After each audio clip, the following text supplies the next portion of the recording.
नमस्कार, जय हिंद, जय भारत। भारतीय अवाम ताकत दल अपने भारतीय भाई बहनों अर्थात अपने देश भारत की जनता अर्थात अपनी भारतीय अवाम से भारतीयता आधारित आपसी श्रद्धा, भारतीयता आधारित आपसी स्नेह, भारतीयता आधारित आपसी प्रेम, भारतीयता आधारित आपसी अखलाक मोहब्बत, भारतीयता आधारित आपसी सहयोग, भारतीयता आधारित आपसी सम्मान, भारतीयता आधारित आपसी एकता, भारतीयता आधारित आपसी भाईचारा तथा भारतीयता आधारित आपसी सद्भाव को समझने व उसे आत्मसात करके वैसा ही और उसी अनुसार आचरण एवं व्यवहार करने हेतु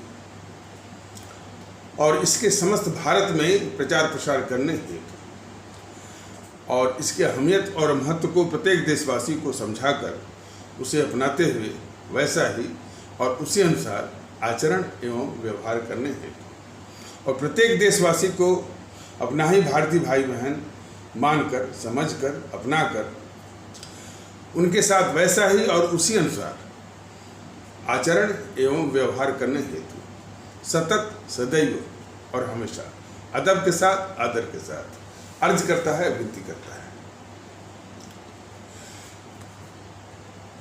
जैसे जैसे ये भारतीयता का माहौल हमारे भारतीय समाज में आगे बढ़ रहा है, हमारी जो भारतीय अवाम है इसमें शरीक हो रही है,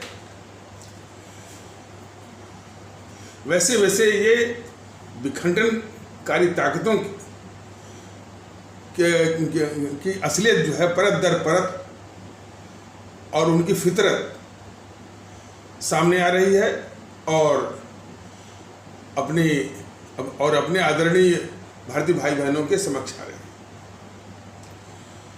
इसीलिए भारतीय जनता ताकत दल ये बराबर निवेदन कर रहा है और करता रहेगा कि इनको पहचानिए, ये कभी भी इस देश के हैं नहीं और न हो सकते हैं। अब जैसे असदुद्दीन ओवैसी के जो कुछ तत्व, उसके समर्थक तत्व जो आकर के कभी गाली गलौज करते हैं और अब जो राष्ट्रीय संगठन मंत्री हैं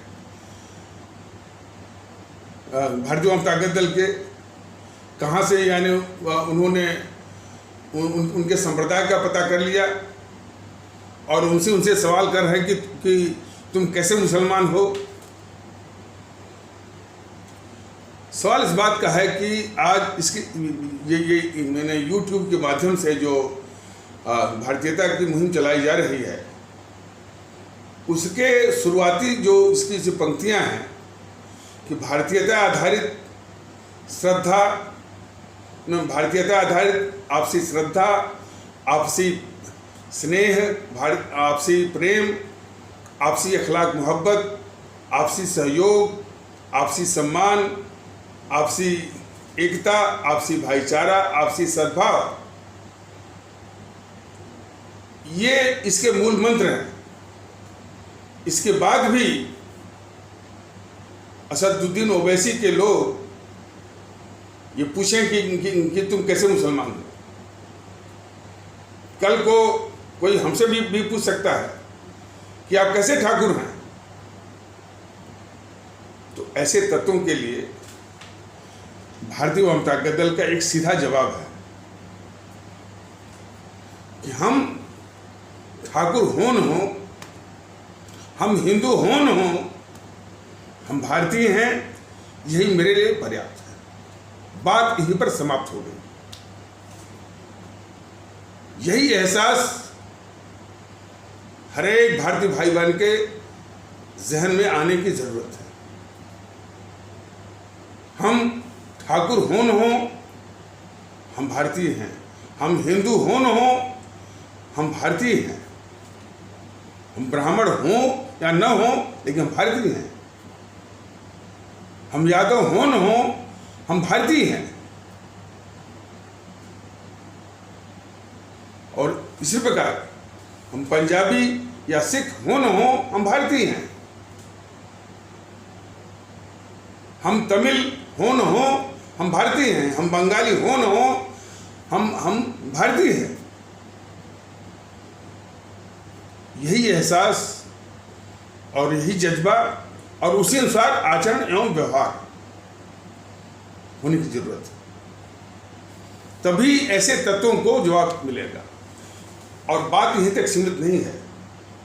वो असदुद्दीन ओवैसी अपने को वकील कहता है, भारत का संविधान पढ़ा है और उसकी ये गतिविधि कि अपने लोगों को यह नहीं सिखाया कि तुम मुसलमान नहीं बल्कि तुम भारतीय हो।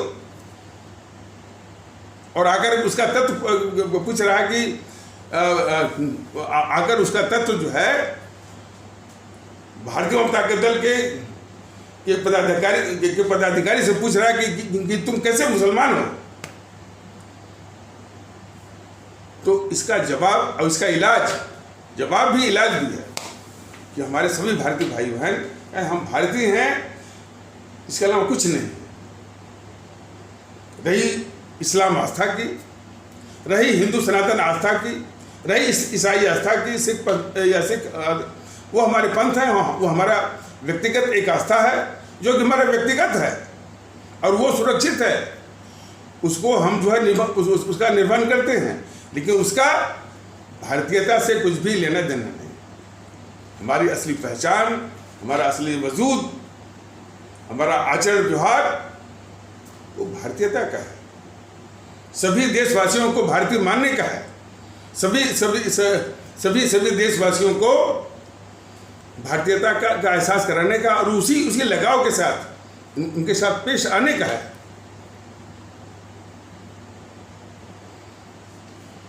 और उसमें जो सबसे आवश्यक चीज है, इस भारतीयता के माहौल को स्थापित करने में सम्मान देना बहुत जरूरी है। कई हमारे अलग थलग पड़े हुए भारतीय भाई बहनों का ऐसा तबका है जो प्राथमिक रूप से सम्मान का ही भूखा है।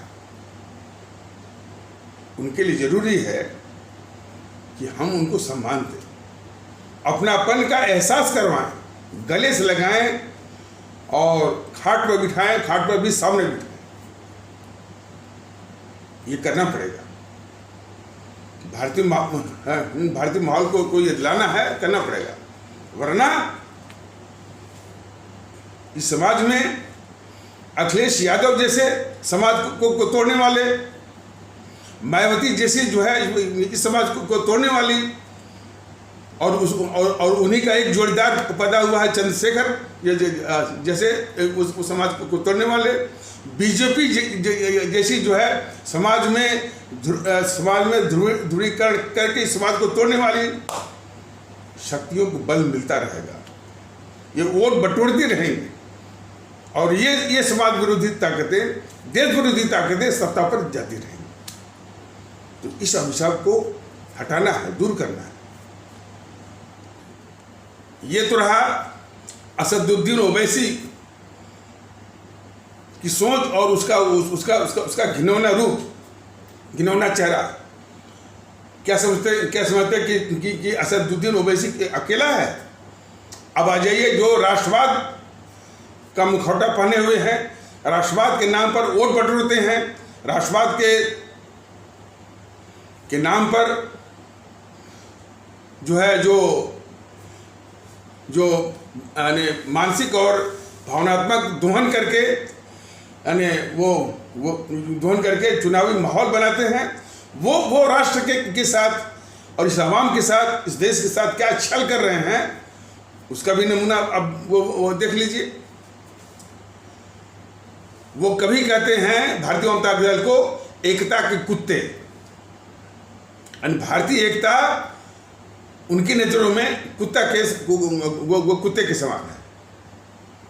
कई, अब जब आवश्यकता होगी तो नाम भी बता दिया जाएगा। जो भारतीय वामताकत दल जो है अपने छुट भाइयों को सिखा पढ़ा करके भेजती है बात करने के लिए, भारतीय वामताकत दल के पदाधिकारी के साथ जो है, ये कभी भी सामने नहीं आएंगे। मैंने कई बार चैलेंज किया है कि यदि इनमें नैतिक साहस हो तो एक बार लाइव टेलीकास्ट करके पूरी जनता के सामने, देश के सामने कि इनकी असलियत क्या है और भारतीयता जो है कितनी जरूरी है, यह हमारे सभी आदरणीय भारतीय भाई बहन जान जाए। लेकिन इनमें नैतिक बल नहीं है, लेकिन ये संसाधन पर काबिज है, ये सारी व्यवस्था पर काबिज है। उसी का दुरुपयोग करके दुरुपयोग करके अपनी जो उनकी कुत्सित हरकतें हैं वो कर रहे थे। और साधन पर कैसे काबिज हैं कि हमने उनको उनको मैंने सत्ता पर बिठाया है। और हमने कैसे बिठाया है, ये बात थोड़ी कड़वी है कि हमने स्वार्थों में, जातिवाद के स्वार्थ में, सांप्रदायिकता के स्वार्थ में, भाषावाद के स्वार्थ में, प्रांतवाद के स्वार्थ में इनको बिठाया है। इसलिए वो सत्ता पर, संसाधन पर, तंत्र पर हावी है। और वहीं से जो है समाज विरोधी जो है भारतीय समाज को तोड़ने वाली हरकतें जो है वो जारी रखे हुई हैं। और हम दिन रात उनकी जो है सत्य कथा ये सुनने को मजबूर हैं। जीएनपीसी के यानी गांधी नेहरू परिवार चंदा चौकड़ी कागज के जब भी कोई तार्किक बात नहीं, कोई देश की बात नहीं, कोई अमाम की बात नहीं, सिर्फ धमकी। और धमकी वो किस लहजे में, जरा इसका भी नमूना हमारे आदरणीय भारतीय भाई बहन समझ लें। धमकी भी देते हैं कि तुम्हारे समाज में नहीं आता है, तुमको अकल नहीं है। जिस तरह से गुंडे मवाली दादा लोग वो धमकी देते हैं, वही लहजा तो हमारे भारतीय वामताकत, हमारे आदरणीय भारतीय भाई बहन समझ लें कि ये समाज के दादा ही हैं। जब इस सत्ता में होते हैं तो किस तरह से दादागिरी करते हैं, रंगदारी वसूलते हैं, माफिया राज चलाते हैं, और खुद नहीं पुलिस तंत्र के द्वारा। लेकिन भारतीय भाई बहनों, समस्या सिर्फ उन्हीं तक नहीं है। हम ऐसे ही लोगों को अपने व्यक्तिगत स्वार्थ में वो बिठा रहे हैं। और व्यक्तिगत स्वार्थ का मूल क्या है कि हम अपनी पहचान से, अपने वजू से रूबरू होने के लिए अब तक पूरी तरह से तैयार नहीं है। जैसे कि हमारा एहसास है कि हम ब्राह्मण हैं, हम भारतीय हैं।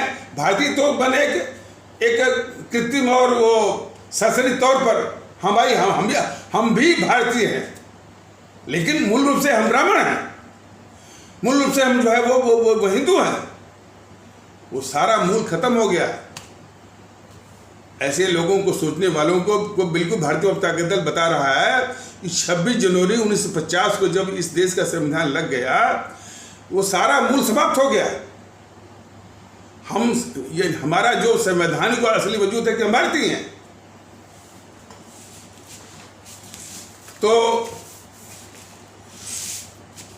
तो ऐसे लोग जो है ये हरकतें कर रहे हैं। तो भारतीय जनता पार्टी के द्वारा सिखाए पढ़ाए छुट भैया आकर एक तो कभी धमकी देते हैं, और धमकी का लहजा क्या होता है, जिस तरह से गुंडे मवाली और दादा लोग जो है वो दादा और माफिया लोग धमकी देते हैं। और सवाल है कि उसकी तरह नहीं है। गुंडे मवाली इनका चरित्र भी है बीजेपी वालों का। ये उनकी चरित्र का द्योतक है। ऐसी बात नहीं है। और कभी बोलते हैं कि देखिए, जरा सा आपको हंसी आएगी कि ये चुनाव आयोग जो है वो चादर तान के बैठ गया है और कई करोड़ रुपया जो है वो खर्च वो किया जा रहा है। कौन सा पैसा खर्च किया जा रहा है? यूट्यूब पर अपलोड करना जो है, इसमें कई करोड़ रुपया।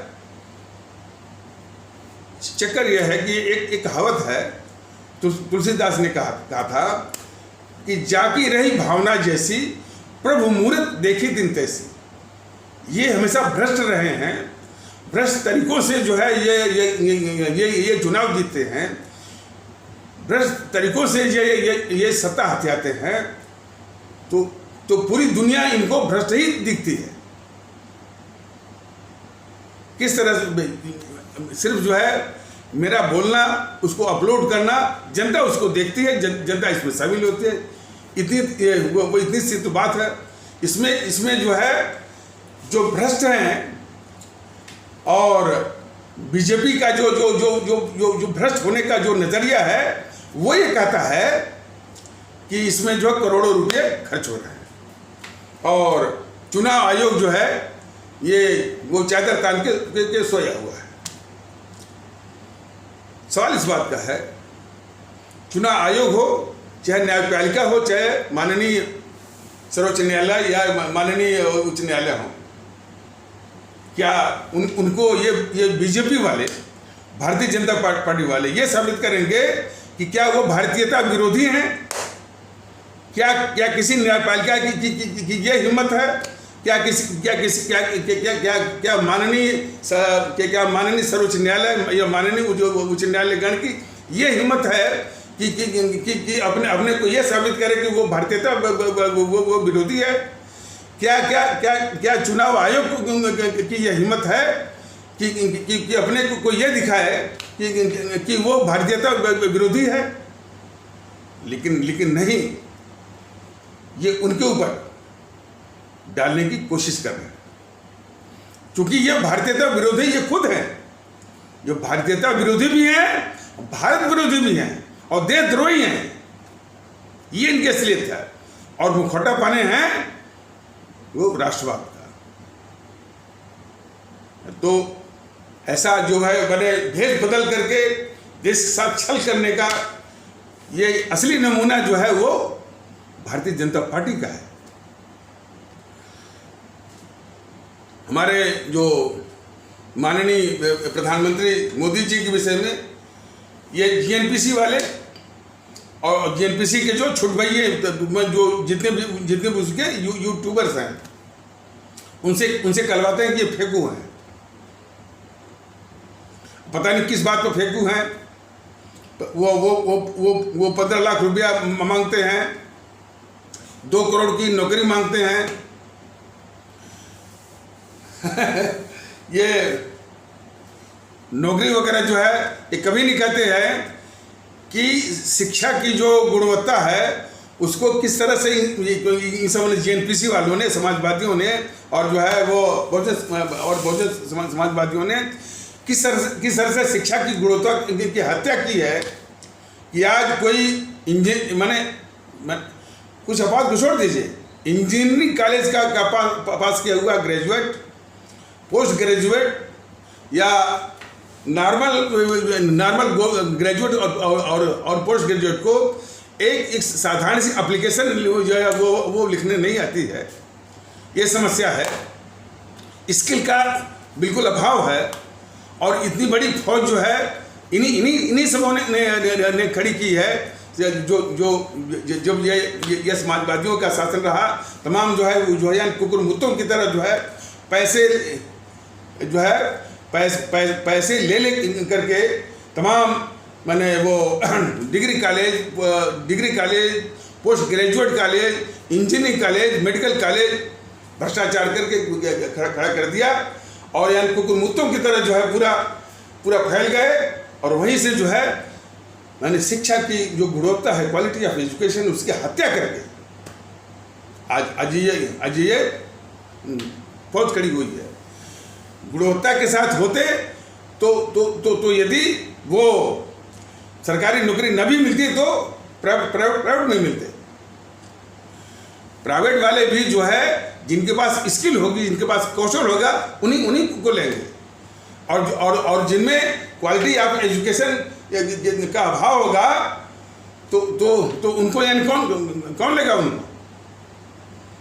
और यही नहीं, ये अखिलेश यादव और मुलायम सिंह यादव को देश की जनता उनको याद करा है कि नकल को बढ़ावा दे करके फर्जी टीचर, फर्जी डिग्री का जो इन्होंने साम्राज्य स्थापित किया, वो तालीम की शिक्षा की बुनियाद को खोदा है। कल्याण सिंह ने किस तरह से जो है सख्ती करके नकल जैसी बुराई को रोका था, ठीक उसके विपरीत जो है मुलायम सिंह, अखिलेश और उनकी ब्रिगेड ने नकल को बढ़ावा दे करके वो तालीम, शिक्षा और शिक्षा में जो गुणवत्ता है उसको तहस नहस किया है।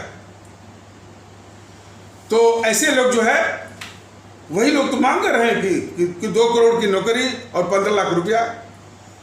अब तो ये वैसे बीजेपी वालों का, मोदी जी का निकम्मापनी दूसरा है। उन्होंने बेरोजगारी के लिए एक कौशल विकास योजना और मुद्रा योजना वो निकाला था, लेकिन आज तक श्री मोदी जी या बीजेपी वाले बोलने को तैयार नहीं है कि वो कौशल विकास योजना, वो मुद्रा योजना कहाँ तक जो है लागू हुई कि नहीं हुई, और जो है उसके कितने लाभार्थी हुए, कितने हमारे जो है नवयुवक या हमारे बच्चे जो है अभी उसे वंचित हैं, कुछ पता नहीं, सिर्फ ढिढोरा पीटना। तो इनकी समस्या तो अलग है, और उस समस्या को और बढ़ाने वाले ये समाजवादी पार्टी वाले और जो है आपके ये जीएनपीसी गांधी नेहरू परिवार चन्या चौकड़ी कांग्रेस वाले, वामपंथी वाले, बहुजन समाज पार्टी वाले, टीएमसी वाले, ये अलग से इस तरह की समस्याओं का को और उसको गंभीर, उन समस्याओं को और गंभीर बनाते हैं, शिक्षा की गुणवत्ता की हत्या करके अपने स्वार्थों में। तो वही ब्रिगेड जो है जीएनपीसी वालों की और ये समाजवादी पार्टी को मोदी जी को सब फेंकू कहते हैं, और वो भी अपने स्वार्थों में। अब ये जीएनपीसी का हर एक नेता, उसका राहुल गांधी, और उसके सोनिया गांधी, उसके प्रियंका गांधी, और एक नेता, मैंने अब क्या कहा जाए, सुरजेवाला इत्यादि जो भी है, झूठ पे झूठ, झूठ पे झूठ, झूठ पे झूठ, अफवाह। और उन्हीं की जो यूट्यूब वाली जो ब्रिगेड है, वही ये मोदी जी को वो फेंकू वो कहती है और कहलवाती है। तो भारतीय जनता दल का उस फेंकू के माहौल में नहीं जाना है, लेकिन भारतीय जनता दल ने ये बताया है कि कितना ये झूठ बोलते हैं। और फेंकना मतलब कि जिसका आधार नहीं है उसको फेंकू वो होता है, मतलब फेंकू का तात्पर्य होता है कि काम धाम कुछ नहीं करना और ज़्यादा जो है वो हाँकना। ऐसी बात नहीं है। भारतीय जनता दल ये गंभीर बात को कि जो राष्ट्रीय महत्व के मुद्दे हैं, जो राष्ट्रीय महत्व के जो है जो जज्बे भावनाएं हैं, उनके साथ कैसा खिलवाड़ करते हैं ये मोदी जी, ये उनका एक राष्ट्रद्रोही कृति है, और इसी को भारतीय जनता दल बता रहा है। अब जो कल का वीडियो आया, जो मोदी जी ने मुख्यमंत्री के रूप में यहाँ तक तो तमगा लूटा कि गुजरात का संबंध सुभाष चंद्र बोस से बहुत पुराना है, और सुभाष चंद्र बोस की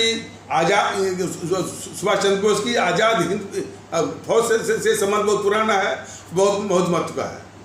लेकिन जिस सच्चाई के आधार पर ये बात है, उस सच्चाई को ही वो निगल गए मुख्यमंत्री के रूप में।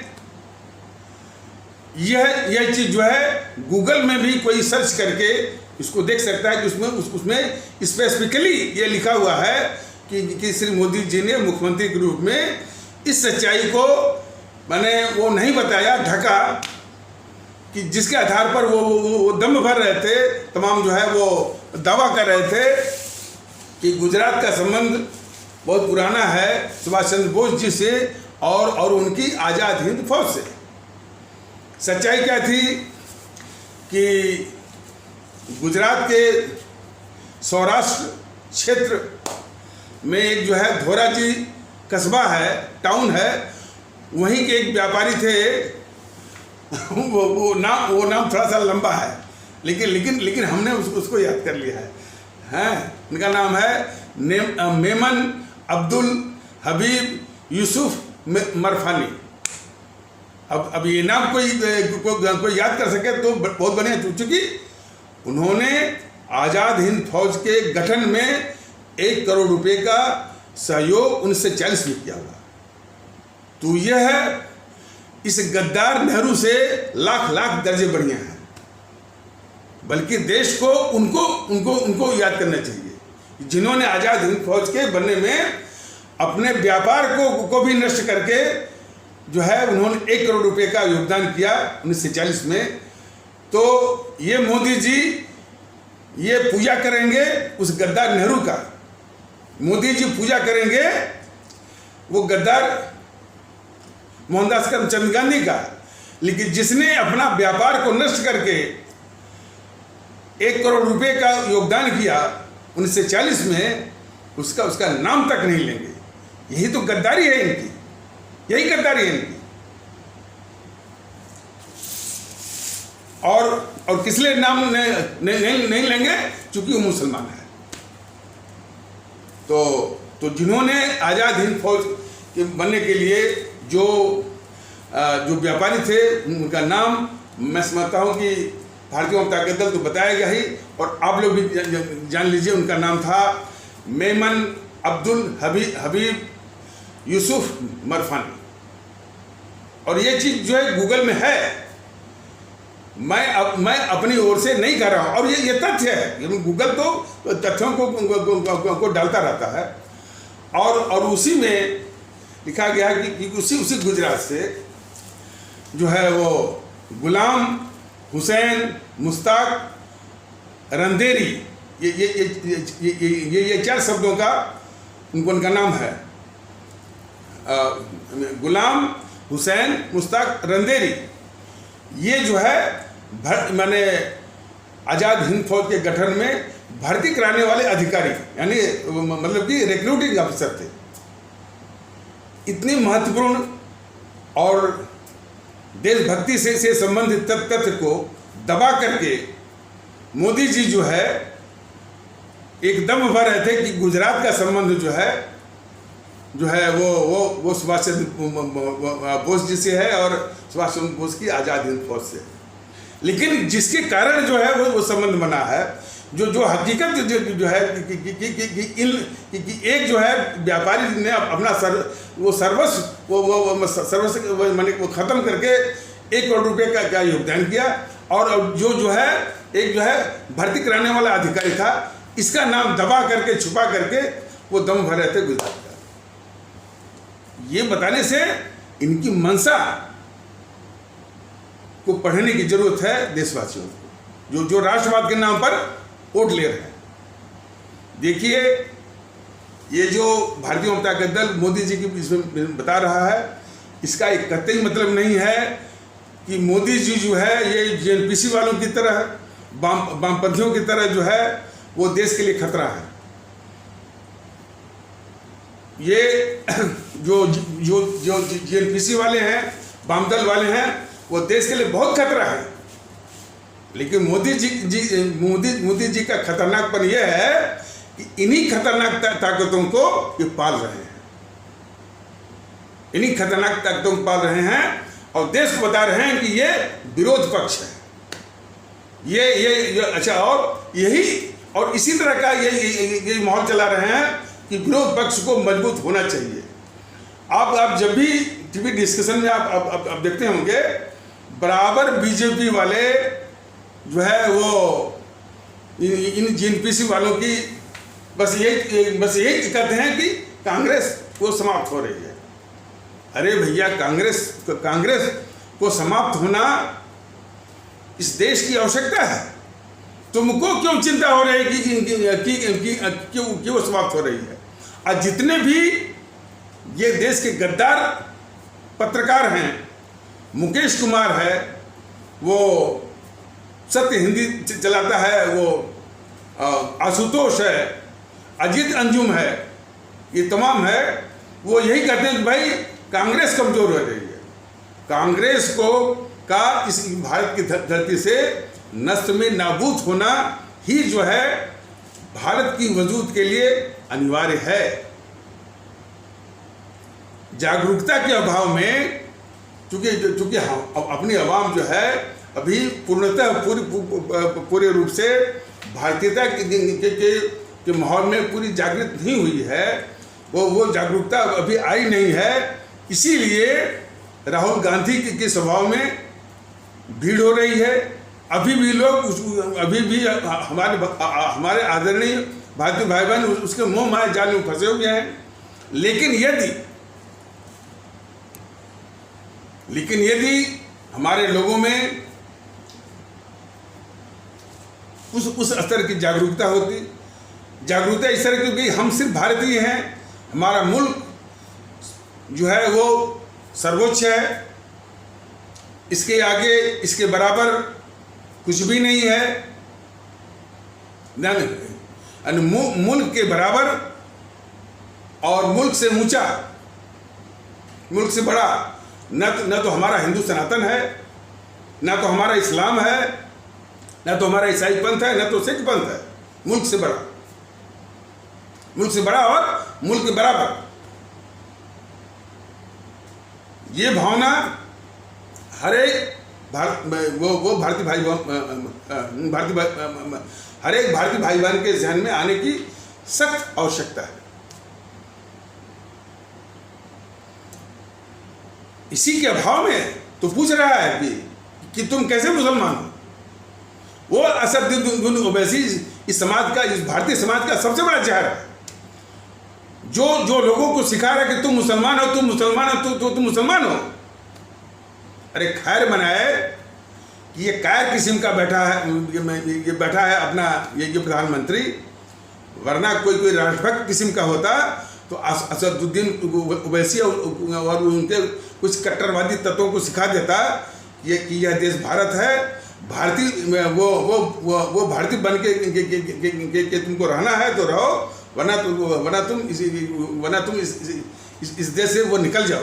अब तुम नहीं निकल सकते तो सरकार ही जो है इनको या गवर्नमेंट ही उनको लात मार करके वो बाहर कर देती, जो अपने को ये कहे कि हम मुसलमान हैं। और यही चीज जो अपने को कहा कि नहीं हम हिंदू हैं हम भारतीय नहीं हैं, उनको भी लात मार करके बाहर कर देने की आवश्यकता है। इसीलिए भारतीय जनता दल कहता है कि यदि हमारे सुभाष चंद्र बोस जी का शासन होता और जो कि उन्होंने समय मांगा था कम से कम 25 से 30 साल, कम से कम 20-25 साल ही मिल गया होता तो हर एक देशवासी अपने को सिर्फ भारतीय समझता। वो अनुशासन ला करके सबको ठोक बजा करके पीट पाट करके सिर्फ भारतीयता का एहसास कराते। आज किसी की हिम्मत नहीं पड़ती कि कोई कहता कि गर्व से कहो हम हिंदू हैं और तुम कैसे मुसलमान हो। जो हिंदू मुस्लिम का जो तांडव हो रहा है वो बिल्कुल शून्य होता। कब? जब हमारे परम आदरणीय राष्ट्रभक्त शिरोमणि नेताजी सुभाष चंद्र बोस का शासन होता। लेकिन ये गद्दार जो है, देश के दुश्मन, भारतद्रोही नेहरू, भारतद्रोही इंदिरा, भारतद्रोही जो है राजीव, और देश के सबसे बड़े गद्दार, देश के डकैत ये राहुल, जो इस तरह से माहौल पर पर काबिज होना चाहते हैं, समस्या उससे है। और इन सारे माहौल को पालने वाले कौन? मोदी जी। मोदी जी का राष्ट्रद्रोह ये है कि इन देश विरोधी ताकतों को ये पाल रहे हैं। सवाल इस बात का, हमारे जिन अमर शहीदों ने कुर्बानी दी, शहादत दी, उस माहौल को ख़त्म करके सिर्फ जो है गांधी की, गद्दार गांधी की यानी वो चमचागिरी, गद्दार नेहरू की चमचागिरी, गद्दार इंदिरा की चमचागिरी, गद्दार इसकी राजीव गांधी की, और गद्दार ये राहुल गांधी, प्रियंका गांधी, सोनिया गांधी की चमचागिरी। एक माहौल है। और मोदी जी जो है इन सारी ताकतों को, देश विरोधी ताकतों, भारत विरोधी ताकतों को जो पाल रहे हैं, उनकी जो है वो चमचागिरी और उनका अंधभक्त। हमारे देश में बताया गया है कि अंधभक्तों से बहुत बड़ी समस्या है, बहुत बड़ी समस्या है। और वही अंधभक्त जो है वो फैन, कि हम इनके फैन हैं, इनके फैन हैं, पता नहीं कौन सा फैन है, टेबल फैन है या सीलिंग फैन है। चेक करिए। ये एक भारतीय भाई बात कर रहे थे भारतीय अवाम ताकत दल के पदाधिकारी से, ये मैंने काफ़ी वो चिंता के साथ कि देखिए ये यूट्यूब वाले सर कहाँ से ये तथ्य मैंने लाते हैं, और जो ये मीडिया वर्ग है, जो खोजी पत्रकारिता है, और जो काम इनका है वो नहीं करते हैं, बल्कि यानी यूट्यूब वाले सर इतने महत्वपूर्ण और देशभक्ति से ताल्लुक रखने वाले तथ्य जो है वो लाते रहते हैं। हमारा और भारतीय अवाम ताकत दल का इन भारतीय भाई बहनों से बस यही कहना है कि भारतीय अवाम ताकत दल तो वो देशभक्ति से संबंधित, देश को एक साथ करने की से संबंधित, और भारतीय माहौल को लाने के लिए सारे तथ्य जो है वो इकट्ठा करके आप लोगों के सामने लाता रहेगा। ये इसको अपना परम फर्ज मानता है, वो करता रहेगा। अब रही बात है कि उन भारतीय भाई का इस मीडिया से जो उम्मीद करते हैं कि वो इस तरह का तथ्य लाएगी, थोड़ा सा इनकी असलियत को जरा समझ लें। वो ये मीडिया कुछ अपवाद को छोड़ करके जीएनपीसी, गांधी नेहरू परिवार चंदा चौकड़ी के द्वारा स्थापित की गई है। ये कभी भी देश के हित में, वो देश के हित में जो भी तथ्य होगा उसको ये दबाएगी, लाएगी नहीं। ये जो है सिर्फ देश के दुश्मनों की चमचागिरी में। क्यों? कि ये मीडिया कौन है? जो जीएनपीसी ने इस देश को लूटा है, तो जो लूट की माल की अंग्रेजी होती है बूटी, BOOTY, बूटी। तो लूट के माल पर ये चलने वाले मीडिया जो है, जो भी देश हित की बात रहेगी, और देश के एकता की बात रहेगी, और जो है भारतीयता की बात रहेगी, सारे उन तथ्यों को ये दबाएगी जो चमचागिरी के और चमचागिरी भी किसकी? देश के दुश्मनों की चमचागिरी, देश के दुश्मनों की भटैती। भाट होते हैं ना, दफली वो बजाने वाले, और अंग्रेजी में उनको बैलेट्स कहते हैं। बैलेट, BALLAD, बैलेट, भाट। तो ये भाट हैं किनके? देश के दुश्मनों के। इसलिए इनसे ये उम्मीद करना कि देश हित में ये तथ्य को लाएंगे, देश हित में जितने भी तथ्य हैं उनको दबाते हैं, और नेहरू के कैसे पापों को ढकते हैं, उसका नमूना जरा देख लीजिए। और वो नमूना किस द्वारा? जो चैनल अपने को राष्ट्रभक्त कहता है, जी न्यूज़ का, उसका नमूना जरा देखिए। जब भी बात आएगी कि इस गद्दार जवाहरलाल नेहरू ने जो है वो हमारे देश की जो लद्दाख में जो ज़मीन थी 42,000 वर्ग मील अपने दुश्मन चीन को दे दिया युद्ध के बहाने, तो जो न्यूज़ वाला कहेगा कि भाई हमसे गलती हो गई। इसी प्रकार जब वो रक्षा मंत्री था ये मुलायम सिंह, तो रक्षा मंत्री की हैसियत से बोला कि हमसे गलती हुई। अरे बेवकूफ़, ये कहा जा रहा है कि ये गलती मुलायम सिंह से हुई, ये कहा जा रहा है कि ये गलती जी न्यूज़ के सुधीर चौधरी से हुई। ये गद्दारी तो जवाहरलाल नेहरू ने किया था। उस गद्दार जवाहरलाल नेहरू की गद्दारी को क्यों छुपा रहे हो, ये बोल करके कि ये गलती हमसे हुई। तो इन्हीं घिनौने तरीकों से ये तो आपको एक नमूना बताया गया तरीकों से उस गद्दार जवाहरलाल नेहरू की गद्दारियों को छिपा रहे। देखिए भाई, हमारे आदरणीय भाई-बहन, देश के दुश्मनों की जब तक पहचान नहीं होगी और जिन्होंने कुर्बानी दी, जिन्होंने वो राष्ट्रभक्ति का जज्बा जगाया, उनको ये दबा के रखे। जब तक उस तथ्य को लाया नहीं जाएगा, तब तक लोगों में देशभक्ति की भावना आ नहीं सकती। इसलिए बहुत ज़रूरी है कि देश के दुश्मनों की पहचान कराई जाए और इनको जो है देश के लोग पहचाने इसको।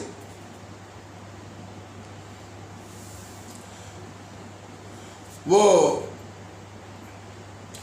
लगता है कि कुछ वो तकनीकी खराबी के कारण जो है बीच में रुक गया था, तो हो सकता है कि मैं जब कहूँ तो कुछ एकाध का रिपीटिशन यदि हो तो उस पर ध्यान मत दीजिएगा।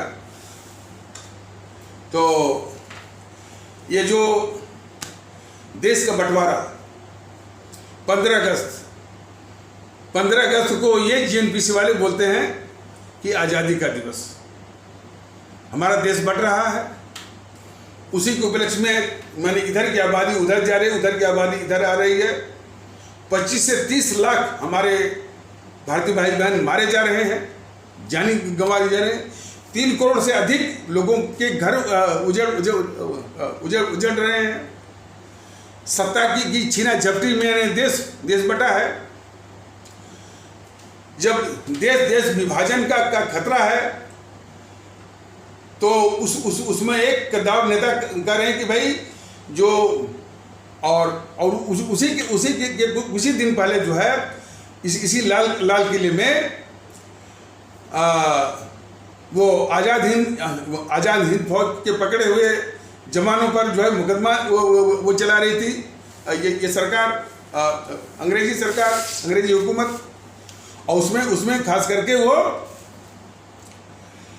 हमारे लेफ्टिनेंट जनरल, तीन लेफ्टिनेंट जनरल थे। एक हिंदू सनातन आस्था वाले भारतीय भाई बहनों के समाज से थे, एक जो है इस्लाम आस्था वाले भारतीय भाई बहनों के समाज से थे, एक सिख आस्था वाले भारतीय भाई बहनों के समाज से थे। एक थे लेफ्टिनेंट जनरल सहगल साहब, दूसरे थे लेफ्टिनेंट जनरल शाह नवाज साहब, और तीसरे थे लेफ्टिनेंट जनरल ढिल्लन साहब। तो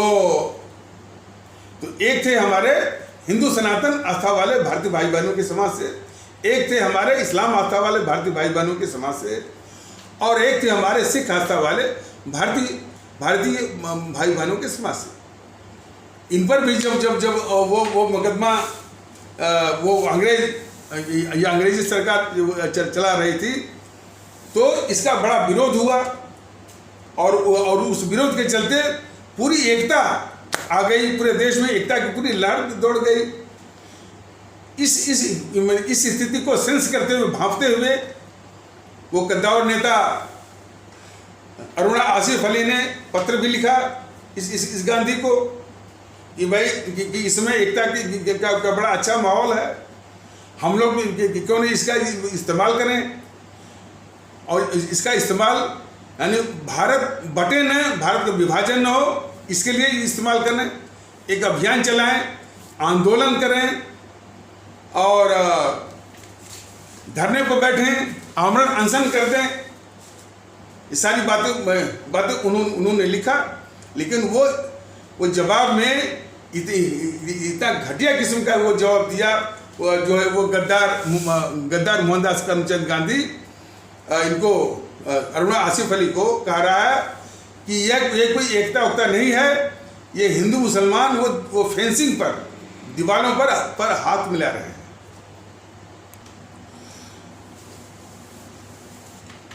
दीवारों पर हाथ मिला रहे हैं। और इसके बाद अरुणा आसिफ अली जी ने दोबारा पत्र लिखा कि हाँ ठीक है, हिंदू और मुसलमान जो है वो, यानी उसने बहाना किया गद्दार मोहनदास करमचंद गांधी ने कि यह कोई हिंदू मुस्लिम में एकता उकता नहीं है, ये हिंदू मुसलमान दीवारों पर या फेंसिंग पर हाथ मिला रहे हैं। उसने कहा कि this is not an unity among Hindus and Muslims, they are joining hands at the barricades only। तो अरुणा आसिफ अली ने कहा कि कोई बात नहीं है, हिंदू मुस्लिम में एकता यहीं से शुरू होती है कि जब वो पहले जो है वो दीवारों पर हाथ मिलाते हैं, इसके बाद वो एकता आगे बढ़ती है।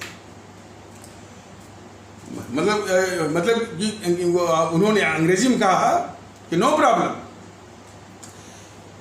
If they are joining hands at the barricades, the unity among Hindus and Muslims commences from here itself. यही से शुरू होती है। इसके बाद वो कोई जवाब नहीं दिया और नेहरू को सत्ता दिलाने के लिए देश बांटने की साजिश में वो लग गया वो। और कैसे कैसे उसने जो है वो कांग्रेस की, और वो कौन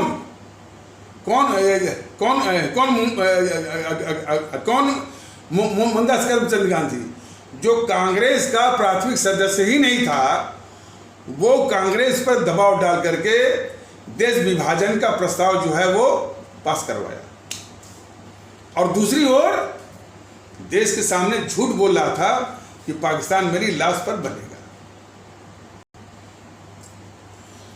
तो देश के सामने झूठ बोल रहा था कि पाकिस्तान मेरी लाश पर बन रहा था, दूसरी ओर नेहरू को सत्ता दिलाने के लिए देश को बांटने की साजिश कर रहा था। तो देश बढ़ गया। और जब इसने कहा कि पाकिस्तान मेरी लाश पर बनेगा, तो देश ने इसके ऊपर भरोसा किया। ये बुढ़ा जब कह रहा है कि पाकिस्तान इसकी लाश पर बनेगा, तो ये आंदोलन करेगा, अभियान चलाएगा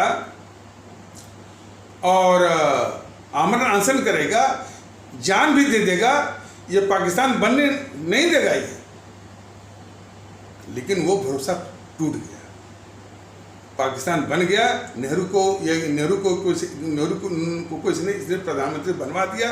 और कौन नेहरू? जो है जिसको कांग्रेस में कोई चाहता नहीं था। हमारे देश में अधिकांश जनता इसको चाहती नहीं थी। उसको बनवाया और उसके समर्थन में कोई नहीं था, सिर्फ मोहनदास करमचंद गांधी, जो कि कांग्रेस का सदस्य था ही नहीं, कांग्रेस का प्राथमिक सदस्य भी नहीं था। वो मोहनदास करमचंद गांधी सिर्फ उसके पक्ष में था। और जो माउंटबेटन था वो तो अंग्रेज था। वो तो देश को कमजोर से कमजोर करना वो चाह रहा था। तो दो ही लोग उसके समर्थन में थे। उस गद्दार जवाहरलाल नेहरू के समर्थन में, पक्ष में सिर्फ दो ही लोग थे। एक जो है गद्दार मोहनदास करमचंद गांधी, जो कि कांग्रेस का कांग्रेस का प्राथमिक सदस्य ही नहीं था। उसको ये प्रधानमंत्री बनवाने के लिए देश बांट दिया। तो इतना बड़ा विश्वासघात किया उस गद्दार मोहनदास करमचंद गांधी ने देश के साथ और देशवासियों के साथ। बताइए। तो ये इस देश के लिए विश्वासघात का दिन है, आज़ादी का दिवस नहीं है। 25 से 30 लाख लोगों की हत्या का दिवस है। 3 करोड़ लोगों से मतलब 3 करोड़ लोगों के घर उजड़ने का दिवस है। और उस पाकिस्तान बनने का दिवस है जो कि भारत को अस्थायी रूप से उसका भारत पर चाकू चलाकर हमेशा उसको भारत का खून बहाने के लिए जो पाकिस्तान बनवाया गया, इस गद्दार माने कि मोहनदास करमचंद गांधी और इसके गद्दार जवाहरलाल नेहरू के द्वारा ऐसे पाकिस्तान का बनवाया गया जो पश्चिमी देशों और पश्चिमी जो भारत विरोधी साम्राज्यवादी ताकतों के हाथ का हथियार भारत के खिलाफ जो कि हमेशा भारत को जो हमेशा भारत का खून बहाता रहे, उसमें माने इंडिया को हमेशा वो ब्लीड करता रहे, ऐसा पाकिस्तान बनवाया। तो उसका दिवस है ये। तो जब उसको सत्ता मिली उस गद्दार जवाहरलाल नेहरू को, तो वो कह रहा है, तो वो गद्दार जवाहरलाल नेहरू कह रहा है tryst with destiny, tryst TRYST tryst with destiny मतलब सौभाग्य के साथ साक्षात्कार, यानी सौभाग्य के साथ सामना या सौभाग्य के साथ मिलन। उसको सत्ता मिल गई, प्रधानमंत्री बन गया, तो सौभाग्य के साथ साक्षात्कार तो हो ही गया, उसको सौभाग्य मिल गया। लेकिन देश के साथ सबसे बड़ी त्रासदी, सबसे सर्वाधिक ऐतिहासिक त्रासदी मिली, गद्दार मोहनदास करमचंद गांधी का विश्वासघात मिला। उसको ये कहते हैं कि ये आजादी का दिवस है।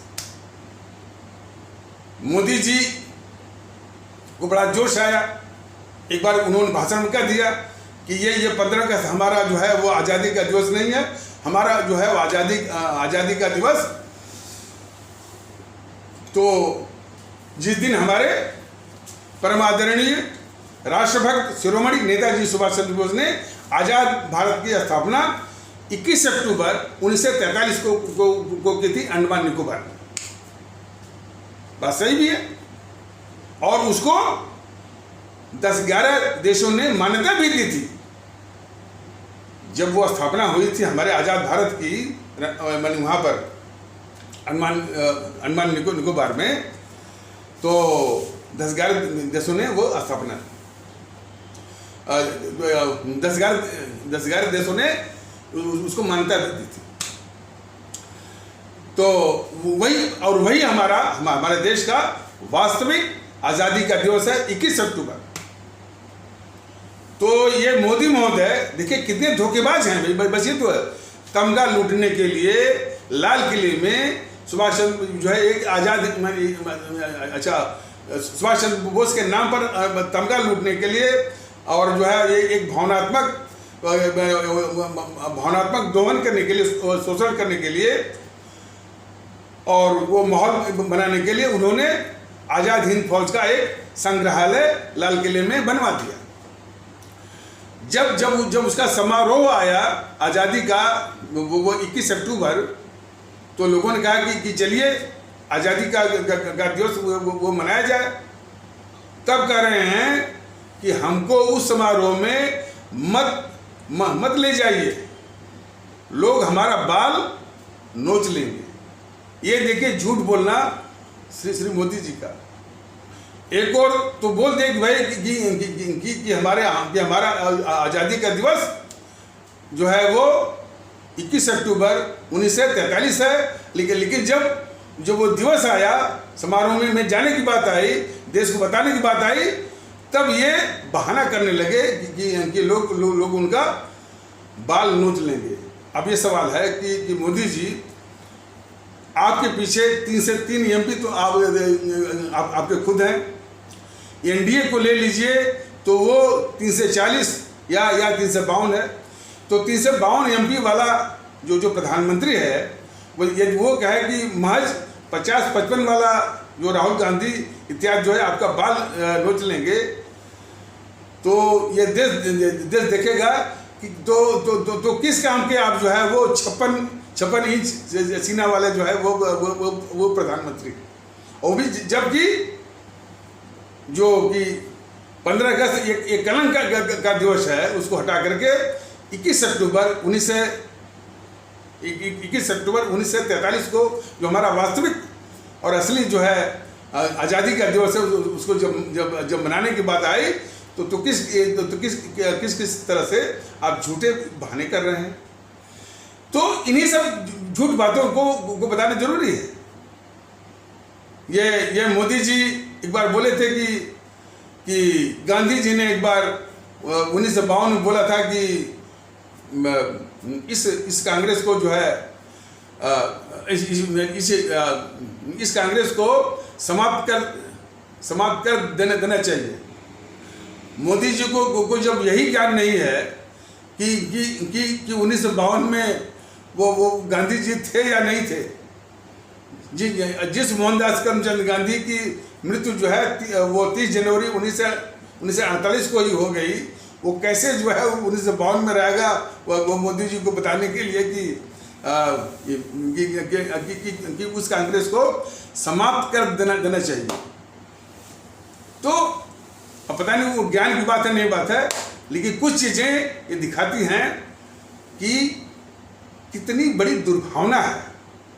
सवाल इस बात का है कि ये उपदेश देते हैं कि सबका साथ सबका विश्वास, और जिसके मन में जो है हमारे इस्लाम आस्था वाले भारतीय भाई बहनों के प्रति ये दुर्भावना हो कि आप गुजरात का वर्णन करते हों और जो असली सच्चाई है कि वो जो व्यापारी थे मेमन अब्दुल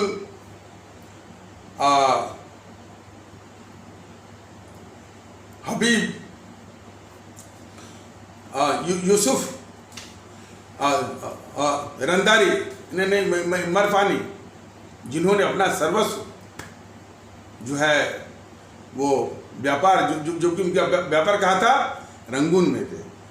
रंगून में उनका व्यापार था।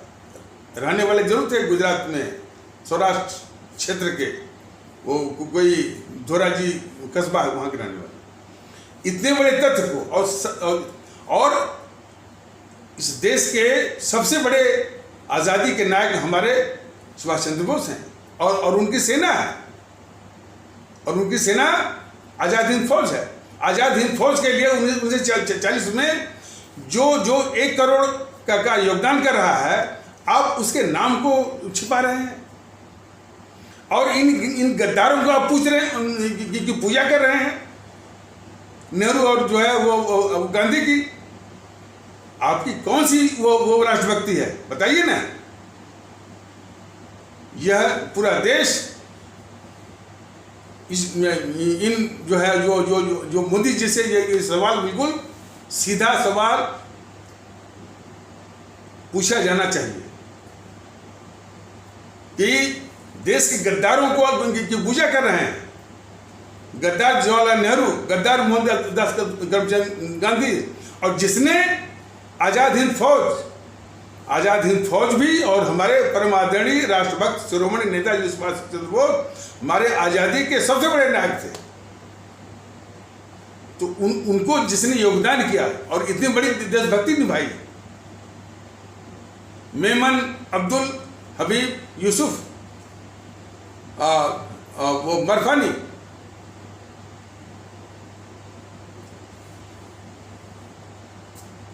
उसका और बिल्कुल मैंने जितने और भी राष्ट्रभक्त हुए हैं वो राष्ट्रभक्ति का एक नमूना है, लेकिन उसका नाम आपने छिपाया सिर्फ इसलिए कि वो इस्लाम आस्था वाले भारतीय भाई बहन, मतलब मुसलमान, मैंने इस्लाम आस्था वाले भारतीय भाई बहनों के समाज अर्थात मुसलमान से आते हैं। तो इतनी दुर्भावना पालने वाला वो कैसे कह सकता है कि सबका साथ सबका विश्वास? ये भी आपका देश के साथ सबसे बड़ा छल है। तो कोई बात नहीं है, इस चीज को यानी प्रत्येक देशवासी को जानना भी जरूरी है और ये सवाल करना भी जरूरी है। तो इन्हीं आवश्यक शब्दों के साथ इस आवश्यक पर चर्चा को यहीं पर विराम दिया जाता है। तब तक के लिए नमस्कार, जय हिंद, जय भारत।